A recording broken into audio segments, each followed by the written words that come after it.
पर्ची जो आपको मिली है कृपया उसे भरकर जमा कराना है। कार्यक्रम समापन के पश्चात नीचे उद्यान में चायपान की व्यवस्था है।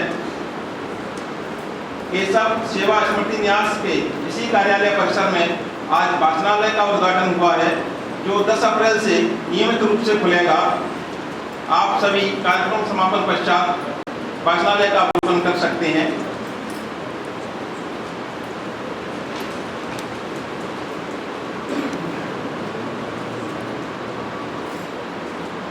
आज हम जिस वैचारिक मंथन के लिए सदन में उपस्थित हैं, विषय है भारत एक राष्ट्र, प्राचीन राष्ट्र और हिंदू राष्ट्र है। यह एक सार्वभौमिक तत्व, एक अकाट तत्व, एक ऐसी उक्ति जिस पर कोई प्रश्न चिन्ह नहीं, एक ऐसी अवधारणा जो स्वतः सिद्ध है और स्वतः प्रमाणित। यह एक ऐसी संकल्पना जो भारतवर्ष को शाश्वतता और एक सूत्रता प्रदान करती है। एक ऐसा विचार जो इस देश के प्रत्येक मानवीय भौतिक घटक से सन्निहित है। एक ऐसा भाव जो इस देश के प्रत्येक नागरिक के हृदय में अनंत में वरिष्ठ चिकित्सक एवं जिला क्षय अधिकारी के पद पर कार्यरत हैं। आपका निवास किला रोड में पर है। मेरे बाईं ओर प्रथम स्थान पर विराजमान दायित्व का निर्वहन कर रहे हैं। मंच पर बीच की आसंदी पर विराजमान आज के कार्यक्रम के मुख्य वक्ता, जिनका इस सदन को उद्बोधन एवं मार्गदर्शन प्राप्त होगा, आदरणीय श्री जयंत श्रीकांत सहस्त्रबुद्धे। आप 1989 से प्रचारक हैं एवं वर्तमान में राष्ट्रीय मंत्री विज्ञान भारती का दायित्व है। आपका मुख्यालय भोपाल है। मेरा सम्माननीय अतिथियों से अनुरोध है कि मां भारती के चित्र पर माल्यार्पण एवं दीप प्रज्वलित कर इस कार्यक्रम का औपचारिक शुभारंभ करें। आदरणीय अतिथि।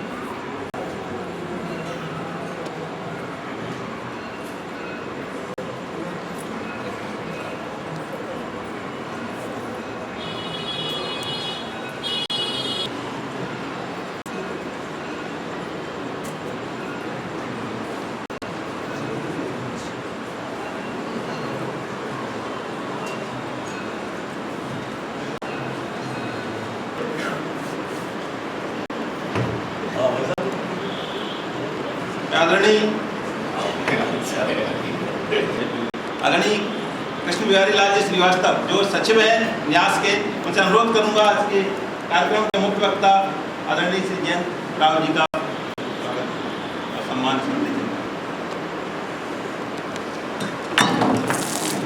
कोई दिक्कत मातृशक्ति, मेरे पितृतुल अग्रज एवं मेरे साथी भाई, जैसा कि आज विषय है कि भारत एक राष्ट्र है, लिखा है प्राचीन राष्ट्र है, हिंदू राष्ट्र है। राष्ट्र तो कई सारे हैं, लगभग 200 देश हैं विश्व में। भारत की बात क्यों की है? कुछ तो भारत में ऐसा है। प्राचीन राष्ट्र, दूसरी लाइन लिखी है प्राचीन राष्ट्र है। हम लोग, मैं 45 साल का हूँ, अभी 60 साल 80 साल का हो जाऊँगा, चला जाऊँगा, और भी लोग आए होंगे, चले जाएंगे। नाम उन्हीं का याद किया जा रहा है जिन्होंने कुछ ना कुछ अपने याद किया होगा, चाहे ऋषि मुनि हो, चाहे अपने सेनानी हो। अपन देख सकते हैं भारत को क्यों याद किया जा रहा है। कुछ तो भारत में ऐसा है जो उन्होंने औरों से और राष्ट्रों से हटके है। इसी प्रकार से तीसरी लाइन है, भारत हिंदू राष्ट्र है, विश्व में कई धर्म है। हमने हिंदुओं की बात क्यों? ऐसी हिंदुओं में क्या संस्कृति है, ऐसा हिंदू दर्शन क्या है कि जो विश्व के अमेरिका, यूरोप के लोग भारत में पीएचडी करने आते हैं, भारत की संस्कृति के ऊपर पीएचडी करने आते हैं। कुछ तो ऐसा है। तो अगर हम तीनों विषय को समन्वय करें, मिला के चलें, तो कुछ ना कुछ भारत में पहले कभी रहा होगा। हम सब लोग जानते हैं भारत को सोने की चिड़िया कहा गया कभी। भारत देश में दूध की नदियां बहती थी। ऐसा क्या था, गांव में एक लड़की की शादी होती थी, मान लो घर में किसी के पास पैसा नहीं होता है तो पूरा गांव उस लड़की की शादी के लिए इन्वॉल्व हो जाता था। आज भी अपन मानते थे यार उस गांव में हमारी लड़की फलाने गांव की ब्याही है, हम वहां पानी नहीं पिएंगे या खाना नहीं खाएंगे। क्यों? हमारा ऐसा भाव था, समरसता का भाव था। वो चीजें अब खत्म होती चली जा रही है। तो कहीं ना कहीं हमको विचार करने की विषय है, इसी टाइप से इसलिए मुस्लिम की जाती है। अब दूसरा प्रश्न क्या था, क्या है, आज क्या हो रहा है? हम भारत देश में रहकर भी हम भारत माता की जय नहीं बोल पा रहे, वंदे मातरम कहने में हमको दिक्कत आ रही है। अभी 5 दिन पुरानी बात है, डॉक्टर नारायण दिल्ली में डेंटिस्ट थे, उनकी हत्या कर दी। भारत देश में किसने की? आप सबको मालूम है, सब लोग मीडिया पढ़ते हैं, सब जानते हैं, सब न्यूज पढ़ते हैं। किसने करी ये भी मालूम है, किस उम्र के लोगों ने करी ये भी मालूम है। क्या ये जायज है? क्या हमारे ऋषि मुनियों ने ऐसा भारत का कभी सपना सोचा होगा? जब स्वामी विवेकानंद जी, सबको मालूम है, स्वामी विवेकानंद जी वहां से आए शिकागो से, धर्म संसद से, सबसे पहला काम उन्होंने क्या किया? आते ही भारत देश की जमीन में भारत माता की बीच में लेट गए। 15 मिनट तक तो वो लेटे रहे और उन्होंने कहा मुझे अब सबसे ज्यादा सुख का अनुभव यहाँ महसूस हुआ। क्या ऐसा उनका सपना रहा होगा? नहीं, इसका एक ही जवाब है, नहीं रहा होगा। और उनको निश्चित रूप से तकलीफ भी होती होगी। इसीलिए हम सब बुद्धिजीवी आज यहाँ एकत्रित हुए हैं कि ऐसा विचार बीच बीच में करना हमको आवश्यक है। तो अब क्या चाहिए भाई? क्या था भारत, क्या हो रहा है आज भारत में? जेएनयू का प्रकरण सबको मालूम है। अब क्या होना चाहिए? होना ये चाहिए कि राम राज्य आना चाहिए। अपन कहते हैं ना राम राज्य आ जाता, तो राम राज्य आ जाता। शासन नहीं होना चाहिए, सुशासन हो जाता। संस्कार नहीं हो जाते, सुसंस्कार आ जाते। हमारी माताएं माता नहीं होती, सुमाता हो जाती, तो सारा देश शायद और अच्छे लोग भारत देश में आ जाते। ऐसा भारत होना चाहिए।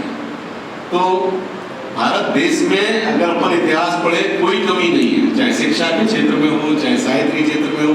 आज के दिन, आज ही की बात है, मैं अभी व्हाट्सएप पर पढ़ रहा था, मेरठ की देवकी नाम की लड़की अमेरिका में रहती है और सबने जीका नाम की वायरस अभी पढ़ा होगा, पेपरों में बहुत आ रहा है, जीका बीमारी, और उस जीका वायरस की खोज भारत देश में रहने वाली मेरठ की लड़की देविका है। माननीय गृह मंत्री राजनाथ सिंह ने आज ही उसको बधाई दी। कोई कमी नहीं है। 10 दिन पहले राष्ट्रपति भवन में पद्मश्री अलंकरण समारोह हुआ। इस दुनिया, हिंदुस्तान का सबसे बड़ा समारोह है वो, सम्मान के मामले में। और मैं आपको बताऊं, वहां एक सज्जन को जब उनको बुलाया गया पद्मश्री के लिए, तो उनका वेश और अपन देख के लोग वहां आश्चर्यचकित हुए, बोले क्या नंबर गलत तो नहीं बुला लिया है कहीं किसी और को? वो ऊपर कोई वस्त्र नहीं पहनते, केवल अंडरवियर पहनते हैं। कक्षा 3 तक पढ़े थे, उनकी वेशभूषा भी आप पहचान नहीं सकते, कोई आपको लगेगा पता नहीं कौन आ गया है। लेकिन उनकी योग्यता क्या है? क्यों उनको भारत सरकार ने पद्मश्री दी? उनको इसलिए दी कि वो कक्षा 3 शिक्षित हैं और उन्होंने कितने काव्य लिख दिए और कई यूनिवर्सिटियों ने, कई लड़कों ने उन काव्यों पर पीएचडी कर ली। कभी वो चप्पल नहीं पहनते, खाना स्वयं बनाते हैं, बचपन में ही माता पिता का देहांत हो गया था। ऐसे भारत देश की खोज है, ऐसे पद्मश्री, ऐसे लोग भारत देश में विराजमान हैं और उनको अब अवसर मिलने लगा। आज भारत देश की क्या पहचान हो गई, हमें सबको मालूम है। न्यूयॉर्क में मेडिसन स्क्वायर जो बहुत बड़ा हॉल बना हुआ ऑडिटोरियम, जब माननीय देश के प्रधानमंत्री जी वहां गए तो वहां रुपयों में टिकट लिया उन्होंने अमेरिकन ने। 4 दिन पहले सऊदी अरब में माननीय प्रधानमंत्री जी गए तो वहां भारत माता की जय के नारे लग रहे हैं, वंदे मातरम बोला जा रहा है, और हम भारत देश में रहकर भी हम भारत माता की जय नहीं बोल पा रहे। कितना दुर्भाग्य है। ये विषय चिंतन करने का है। मैं बहुत ज्यादा समय मुझे जितना दिया गया था, मैं उससे शायद 1 मिनट ज्यादा ही हो गया होगा। मैं अब ज्यादा नहीं बोल सकता, मेरी एक लिमिट है। और चूंकि हमारे बीच हम लोग जिनको सुनने आए हैं वो बहुत बड़े प्रचारक, बहुत लंबा जीवन उनका प्रचारक का है, सामाजिक जीवन जिया है, क्योंकि ये विषय सामाजिक है। और समाज कब बनेगा? जब परिवार बनेगा। और परिवार कब बनेगा? जब हम व्यक्तिगत रूप से हम कुछ न कुछ भारत को योगदान देंगे, तभी हमारा भारत विश्व में सिरमौर बन सकता है। जो हमारे ऋषिमुनियों ने जो सोचा है वो भारत बन सकता है, दोबारा राम राज्य आ सकता है, भारत की पहचान दोबारा विश्व में सिरमौर हो सकती है। और मुझे ऐसे याद आ रहा, मैंने कहीं पढ़ा है, नोस्ट्राडामस एक बहुत बड़े भविष्यवक्ता हुए, आज से कई सालों पहले उन्होंने लिख दिया है कि भारत पूरे विश्व पर लगभग इसी सन में विश्व पर राज करेगा और आध्यात्मिक गुरु बनेगा। और उस सबके लिए हम लोगों का कुछ ना कुछ योगदान है और बिना उस योगदान के संभव नहीं है। और इसीलिए इस टाइप की गोष्ठी संगोष्ठी की आवश्यकता है और उसी क्रम में ये गोष्ठी की गई है। मुझे जो आयोजन समिति ने इतना बड़ा यहाँ स्थान दिया, मुझे नहीं लगता कि मैंने उनसे कहा भी था, बहुत निवेदन किया कि मेरे से योग्य बहुत लोग हैं, फिर भी उन्होंने मुझे स्थान दिया, मैं उनका बहुत बहुत आभारी हूँ। और इन्हीं शब्दों के साथ मैं अपनी वाणी को विराम देता हूँ। धन्यवाद। ये मुख्य वक्ता परमादरणीय श्री जयंतराव जी से अनुरोध करता हूँ कि वे सदन को उद्बोधित करें, मार्गदर्शन दें। आदरणीय श्री जयंतराव जी।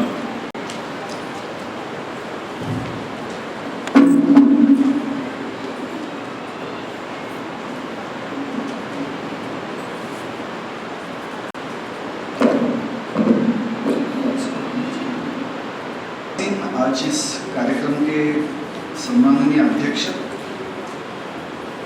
इस भवन का जो न्यास है उसके सम्माननीय अध्यक्ष और यहाँ पर सारे उपस्थित श्रोता, आप सभी को मैं अभिवादन करता हूँ। आज का विषय है भारत एक राष्ट्र है, प्राचीन राष्ट्र है, हिंदू राष्ट्र है। इस 3 शब्दों की पंक्तियों में अंतिम 2 बहुत आसानी से कह सकते हैं, प्राचीन राष्ट्र है, हिंदू राष्ट्र है। लेकिन प्रथम पंक्ति है उसमें भारत एक राष्ट्र है, ऐसा भी कह सकते हैं, भारत एक राष्ट्र है, ऐसा भी कह सकते हैं। तो हमें दोनों को देखना चाहिए।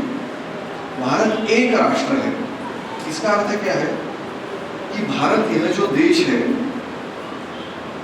उसके अंदर एक एकत्व है, उसको समझना। भारत एक राष्ट्र है और भारत एक राष्ट्र है, इसको भी ठीक समझना चाहिए। दोनों के अंदर थोड़ा अंतर है, दोनों के वो अगर स्वरों के द्वारा उसको हम उच्चारण करेंगे, भारत एक राष्ट्र है, भारत एक राष्ट्र है। राष्ट्र नाम की ये जो संकल्पना है ये केवल अपने ही देश की है। बाकी सारे विश्व के अन्य देशों की ओर अगर हम देखें तो उनको सभी को राष्ट्र ऐसा कहा जाता नहीं है। अंग्रेजी में उसका एक भाषांतर सामान्य रूप से करते हैं नेशन, लेकिन अपने दृष्टि से राष्ट्र का अर्थ एक अलग है, उसको हम थोड़ा देखेंगे आगे चलकर। लेकिन पूरी दुनिया में अपना एक विशेष इस प्रकार का यह देश जिसको हम राष्ट्र इस नाम से जानते हैं, उसकी बहुत बड़ी विशेषता है, अलग अलग प्रकार की विशेषता है। विदेश के लोगों ने जब अपने देश की ओर देखा तो अलग अलग प्रकार की भावनाएं उनके मन के अंदर आई।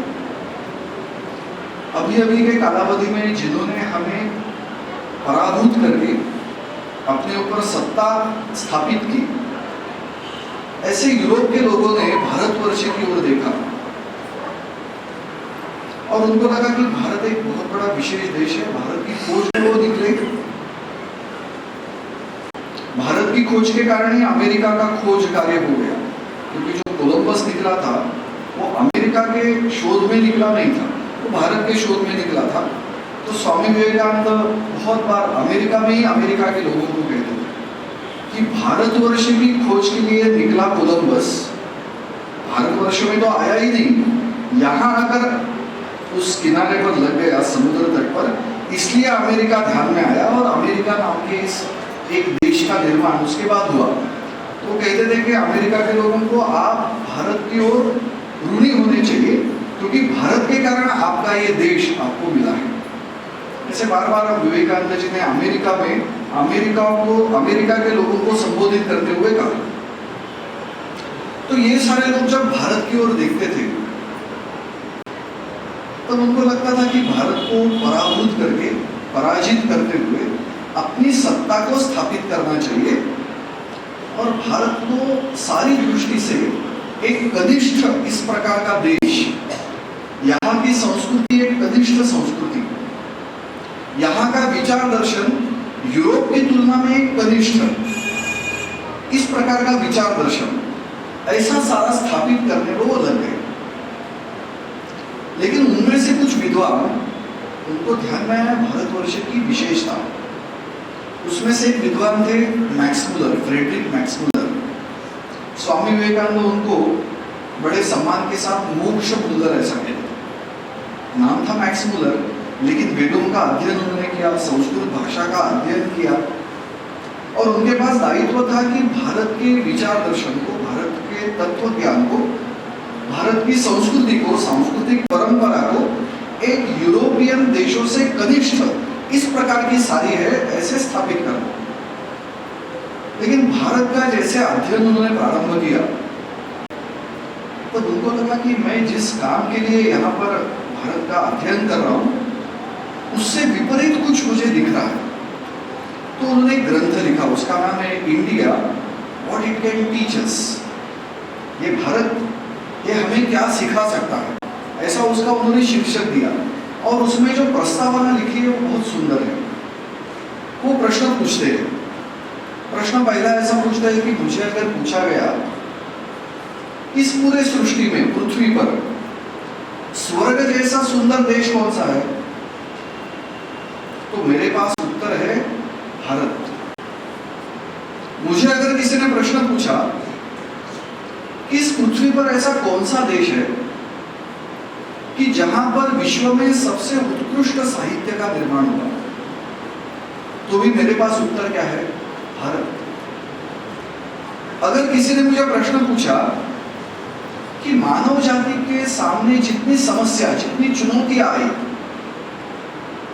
उनका समाधान देने वाला उपाय, उत्तर किस देश में अंदर उस उत्तर का शोध कार्य किया गया, तो उसके लिए भी मेरे पास उत्तर क्या है, भारत। इस प्रकार की एक बड़ी लंबी सूची उन्होंने प्रारंभ में दी है, और बाद में वो लिखते हैं कि ऐसा यह भारतवर्ष हमें क्या सिखाएगा।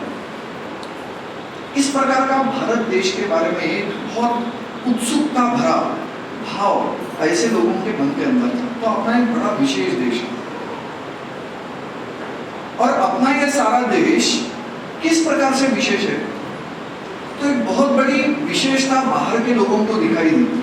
हमें तो सामान्य लगती है, लेकिन उनको क्या दिखाई दिया, जैसे बाहर से वो आए यहाँ पर, तो उनको दिखाई दिया कि यहाँ के लोग ना विविध प्रकार की संस्कृतियों में बटे हैं। यहाँ की भाषाएं अलग है, यहाँ की खान पान की परंपरा अलग है, इनकी आदतें अलग है, पहनने के वस्त्र अलग प्रकार के हैं। उनको लगा कि बड़ा विचित्र देश है, अलग अलग विविधताओं से भरा हुआ ये है। इसका मतलब क्या है कि ये कभी एक ही नहीं है, इस प्रकार की उनकी कल्पना हो गई। उनको लगा कि ये सारे छोटे छोटे टुकड़े एक साथ कभी थे, कभी बिखरते थे, कभी एक साथ आते थे, इस प्रकार का यह सारा देश है। तो उन्होंने कल्पना क्या की, ये सारा भारतवर्ष ये विविधताओं से टुकड़ों में बटा हुआ इस प्रकार का एक जमीन का एक हिस्सा मात्र है। लेकिन ये जो से मैंने उल्लेख किया मैक्स मुलर का, उनके जैसे अनेक विद्वान थे, उन्होंने जब बारीकी से उसका विवरण देखा, तब उनके ध्यान में आया कि इस विविधता के अंदर एक प्रकार की एकता छिपी हुई है, जो तुरंत दिखाई नहीं देती। ऊपर से दिखाई क्या देता है कि ये सारे लोग कैसे, तो ये विविध भाषी लोग हैं, विविध खान पान के लोग हैं, विविध वस्त्र पहनने वाले लोग हैं, उसमें एकता का एक भी सूत्र नहीं है। ऐसे ऊपर से देखने वाले व्यक्ति को स्वाभाविक लगता है, लेकिन जो गहराई तक जाता है उसके ध्यान में आता है कि अरे ये विविधताओं के अंदर एक एकता का सूत्र है। जैसे एक फूल माला होती है, उसके अंदर अलग अलग प्रकार के फूल दिखाई देते हैं, लेकिन उसको गूंथने वाला एक ही धागा रहता है, एक ही रस्सी रहती है, जिसके कारण वो सारी फूलों की अलग अलग प्रकार की बातें वो एक साथ एक हार के अंदर आ जाती है। वो धागा या रस्सी हमें ऊपर से दिखाई नहीं देती, लेकिन हमें दिखाई देता है एक हार, जो एक हार ऐसा हम कहते हैं। उसी प्रकार से भारतवर्ष की इस विविधता के अंदर जो एकत्व था, उसको पहचानना बहुत बड़ा कठिन, इस प्रकार की बात उनको लगी। लेकिन एकता के कितने सारे सूत्र हैं, हमें लगता है अलग अलग है ऐसा, लेकिन एकता के कई सूत्र हैं। हम सहज रूप से अनेक बातों